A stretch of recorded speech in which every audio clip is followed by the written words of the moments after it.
seguindo a orientação de Donald Trump, porque na reunião que teve com todas as grandes empresas de petróleo dos Estados Unidos e do mundo, porque a Repsol estava presente e também estava presente, e daí poderíamos dizer também que vem a visita do secretário de Energia para finalizar esses acordos.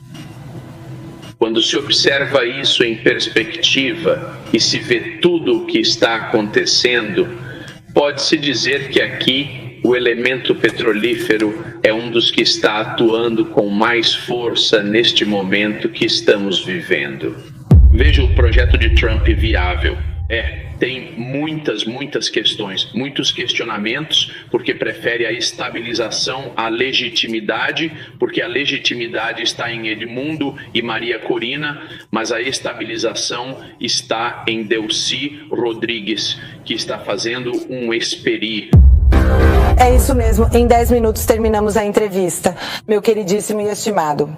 Especialista em economia e petróleo, analista de tendências, senhores presidente, diretor executivo da Inter-American Trends. Paramos em um ponto. Esta lei de hidrocarbonetos da qual Delcy está falando foi estabelecida por alguma estrutura que o regime interno possui ou já existia ali? Também está seguindo diretrizes do presidente Donald Trump? Está seguindo a orientação de Donald Trump, porque na reunião que teve com todas as grandes empresas de petróleo dos Estados Unidos e do mundo, porque a Repsol estava presente e também estava presente, a N do mundo democrático disseram a ele nesse marco legal: atualmente não é nada atrativo ir para a Venezuela para poder investir. E o que Delcy Rodrigues está fazendo agora é justamente ajustando tudo sob medida ao que os Estados Unidos estão exigindo. E daí poderíamos dizer também que vem a visita do secretário de Energia para finalizar esses acordos. Quando se observa isso em perspectiva e se vê tudo o que está acontecendo, pode-se dizer que aqui o elemento petrolífero é um dos que está atuando com mais força neste momento que estamos vivendo. Venezuela.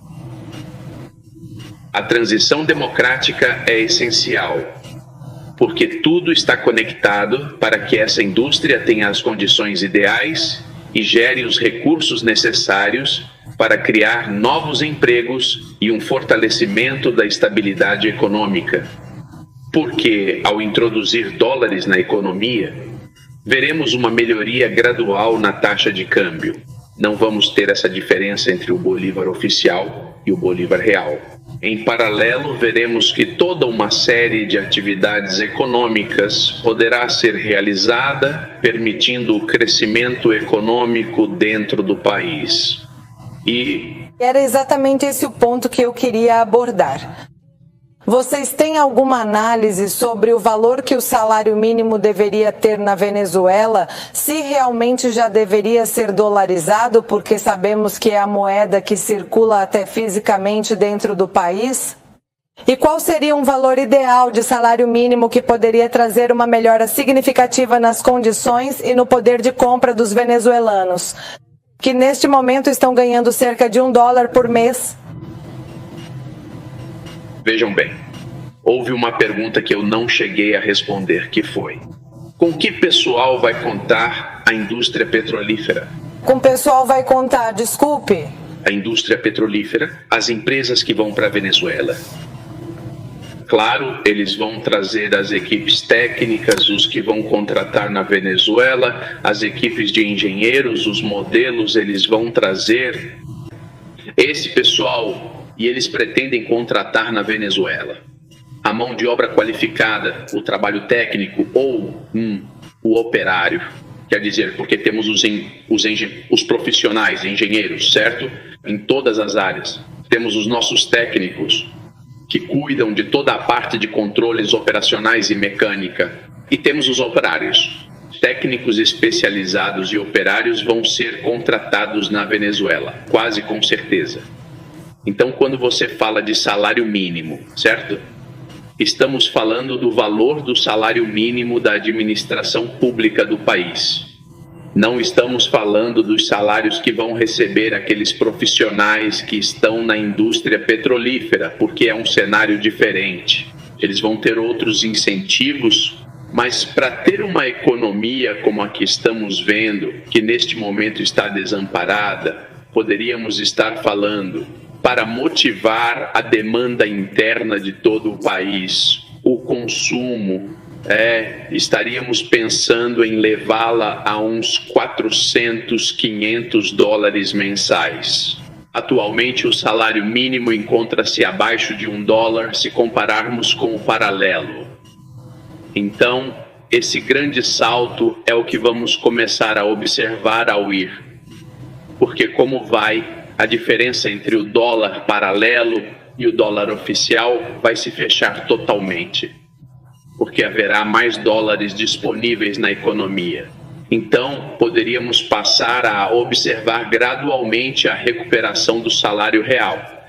E poderíamos estar falando daqui a cerca de 18 meses, novamente, que é o cenário que está sendo usado agora para essas análises econômicas, para ir a uma eleição competitiva, democrática e justa, de uns 350 a 400 dólares mensais. Então, isso permitiria efetivamente que a economia tivesse um estado de pleno bem-estar e que estivéssemos em condições de poder continuar avançando continuamente, consolidando o processo rumo à democracia. E com o que se obtém da venda do petróleo, seria possível se recuperar ou precisamos da presença do Fundo Monetário Internacional? E se for assim, de que montante financeiro estamos falando para que a Venezuela tenha uma certa forma de economia? E algum tipo de estabilidade duradoura em nível econômico? Entendido. Até este exato momento, o projeto e-Tron não será encaminhado para a banca multilateral. Até agora, isso não foi proposto. Esta medida foi originalmente proposta pelo setor petrolífero. Mas definitivamente em um cenário de estabilização da economia nacional e em um reconhecimento da estrutura que existe hoje no país, estarão disponíveis para utilização, pelo menos inicialmente, cerca de 5 bilhões de reais que estão depositados no Fundo Monetário. Sim, isso foi feito na época da Covid. Durante a Covid, todos os países membros do fundo receberam uma alíquota de acordo com sua participação para gerar, porque como a economia parou, todos estávamos em casa. Então, para gerar essa demanda interna, era concedido um empréstimo que se chama direitos especiais de saque, certo? E que a Venezuela tinha ali guardados 5 bilhões, porque o fundo não reconhecia Maduro como presidente legítimo da Venezuela, mas também não reconheceu, naquele momento em que a decisão foi tomada, Juan Guaidó como representante da Venezuela. Então ficou congelado lá a 5 bilhões. Mas devemos nos lembrar que o dinheiro do fundo é destinado especificamente às reservas internacionais. Isso permite, claro, se você tem reservas internacionais, você consegue movimentar a economia. E se considerarmos um plano de recuperação com reservas, com empréstimos do fundo que te permite desenvolver, sempre se mencionou que são necessários entre 60 e 80 bilhões de dólares em empréstimos das instituições financeiras da banca multilateral. Aí estamos incluindo o Banco Interamericano de Desenvolvimento Econômico, o Fundo Monetário Internacional e também o grupo do Banco Mundial. Então, isso seria exatamente o que permitiria, em termos de avançar mais para o plano estratégico, já nessa fase de transição que permita o progresso necessário. Porque agora o que está acontecendo, se quisermos ver assim, é que o paciente está na emergência. Você precisa tomar medidas de choque imediatas.